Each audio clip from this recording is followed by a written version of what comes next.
So after he was born, you were with him the entire time? Well, I was there until the end of my shift. Well, who took over then? Special duty nurse Kristen Thompson. Well, I'm gonna need a number for her. I should probably talk to her. I'm sorry, Mr. Ryan, she's gone. What do you mean she's gone? Well, she left town with no forwarding address the night your nephew was born and back. Why'd she leave town? Well, rumor has it she came into a large sum of money, the lottery or something. At first, I didn't know whether to believe it, but this is America. Well, there's got to be another way to reach her. She's got family. She's got friends. Was she seeing anybody? I'm sorry, Mr. Ryan. Like I told Mrs. Montgomery, I don't know where she went. Rosanna asked you about this nurse? Yes, sir. When I met with her about the donation she wanted to make to the hospital. Do you remember when that was? Oh, how could I ever forget? It was the same day as her accident. We met at the coffee shop, Java. To think, just a few hours later, she was gone. Told you why she needed to find this nurse? She was making a donation to Memorial's Nurses Organization. She said she wanted to thank us all individually and ask if I could make a list of everyone's names and addresses. So the only thing she wanted to know about this nurse was their address? Well, she asked a few other questions, but I don't think I can tell you what they were. Mainly, I remember not being able to give her Nurse Thompson's address. Do you think maybe this whole donation thing was some kind of a cover-up story? No, I don't think so.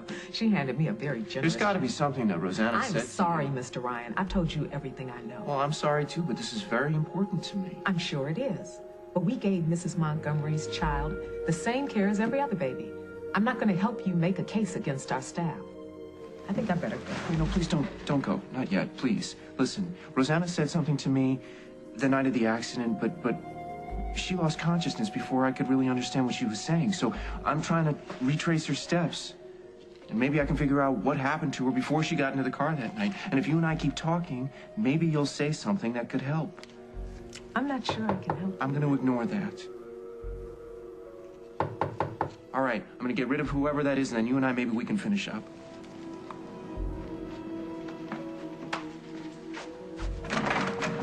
Paul, I really need to talk to you.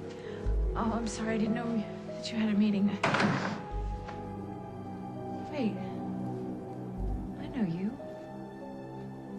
From the neonatal unit? Once again, I want to tell you how sorry I am about your loss. Thank you. You know, you spent more time with him than I did.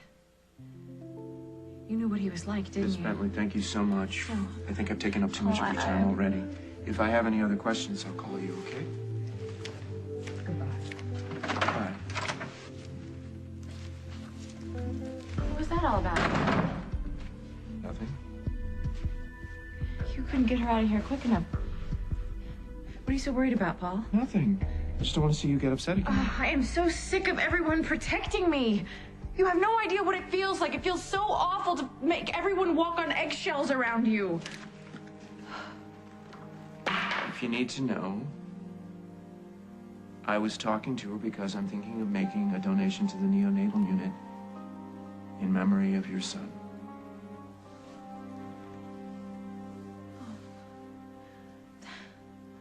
That is such a wonderful, generous thing to do. I'm so sorry I snapped at you. I don't know what's wrong with me. There's nothing wrong with No, you. then why am I jumping down everybody's throat today? I just did the same thing to Mom. Yeah, well, Mom carries a needle for every occasion. It wasn't her fault this time. She was just taking care of something that needed to be taken care of, and I blew up at her. Oh, I hate this. I hate thinking that I'm all right, and then all of a sudden one little thing happens and I just fall to pieces again. You could just turn back the clock. More than you know. I know it sounds crazy, but I wish I'd never gone to the cabin.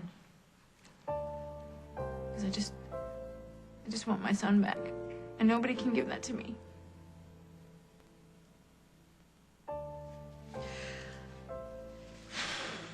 Jennifer, listen, I know that you can't believe me right now. But everything is going to be okay, I promise.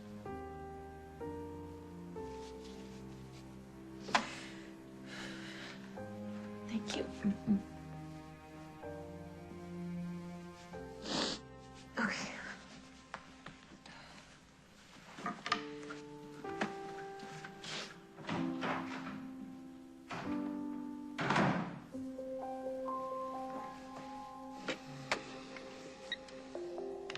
Time to make sure.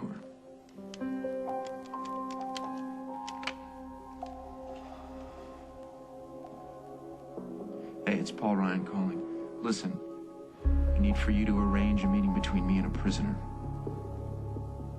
Craig Montgomery. On the next... Think about what you said. About how everything's gonna turn around for me and that I should trust you on that. But what did you mean? Jen, I can't really talk right now. Because I lost my baby, Paul, and that's never gonna change. Just meet me at my house in about an hour. And I'll explain everything. Paul, why are you being so mysterious? I'll see you at home, okay? Fine. Whatever. Is that right? Yeah. Can I go in now? Yes, sir.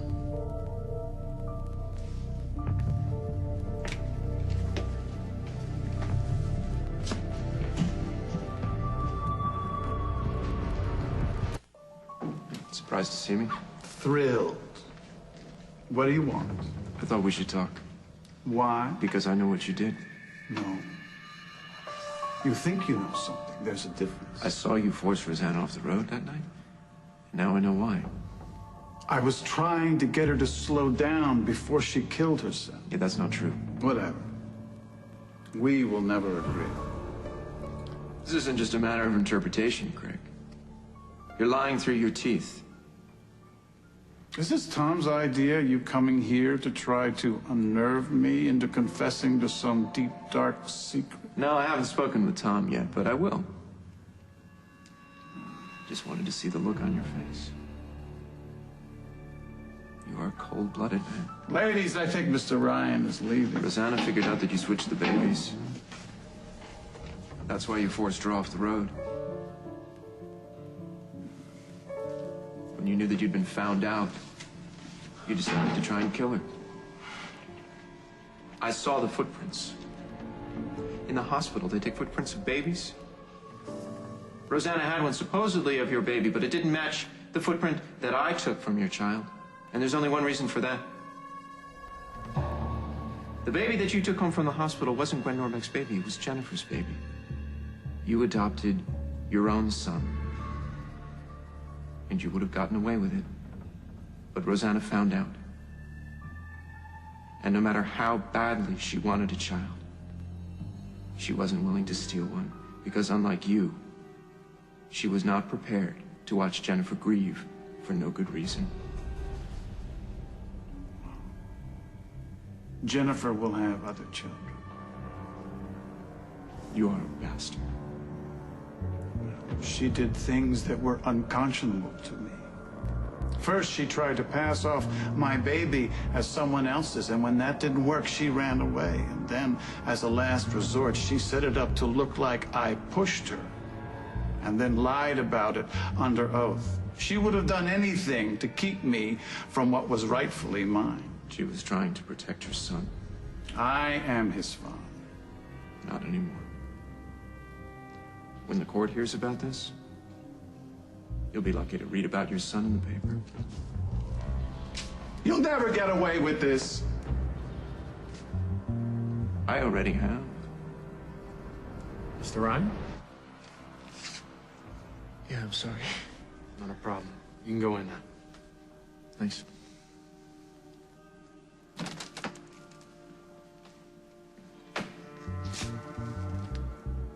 Surprised to see me? I was expecting you. It was a matter of time. At the crash, she spoke to you. They wouldn't let me near her. Because you just run her off the road. We should talk about this. Why? Because there's a child involved. She was beautiful. So full of love, perfect mother. What are you talking about? You don't know? No, what? I thought they called you. Isn't that why you're here? Who called? The doctors. Switzerland. No, they didn't call. Why? What happened? Rosanna's gone.